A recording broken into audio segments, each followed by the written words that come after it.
بسم الله والصلاة والسلام على رسول الله. وش راكم حباباتي؟ لاباس؟ سبق وحضرت معاكم خبز الدار بالفارينة. اليوم قررت نحضر معاكم خليط بين فارينة وسميد، صدقوني يجي ما شاء الله 6 مغارف تاع سميد تبدل له كامل الذوق. ما نطولش عليكم، نجوزوا مع بعض الطريقة والمقادير مباشرة.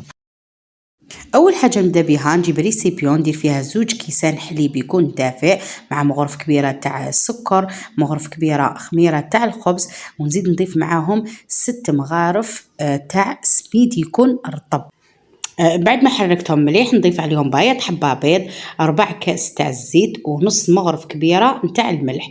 نحرك كامل المكونات. دوك نبقى نضيف الفارينة ونضيف معاهم باكي تاع خميرة تاع الحلويات الوزن 10 غرامات، ونبقى نضيف الفارينة حتى تنطم لي هذه لاباط.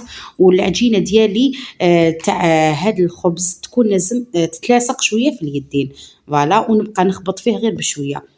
دوكا واش ندير، نغطي عليه ونخليه يطلع، من بعد نعاود نكسر له الخميره. دوكا واش ندير، نجيب صينيه اللي تدخل ندير فيها شويه تاع الزيت، ندهن هذيك الصينيه مليح بالزيت. من بعد نجيب هذيك العجينه ديالي نقسمها على 2، نديرها انا عندي صينيه دائريه وواحده مستطيله. بعد ما غطيتهم وخليتهم طلعوا، دوكا واش درت، جبت صفار البيض هذاك اللي كنت خليته ودهنته كامل من الفوق. من بعد نزيد نضيف عليها سانوج ونخليه يزيد واحد 10 دقائق يطلع، من بعد نديرو داخل الفرن يطيب. هاي ديك الكيفيه تاع الخبز اللي حضرته معاكم، حاضره معاكم، صدقوني جا ما شاء الله خفيف. وكي تاكلوه تحسوا بالبنه تاع السميد. ان شاء الله كامل خياتي تجربوه وينال اعجابكم، وما تنسونيش حباباتي بلايك واشتراك في القناه فضلا وليس امرا، باش نزيد نقدم لكم المزيد من الوصفات ان شاء الله.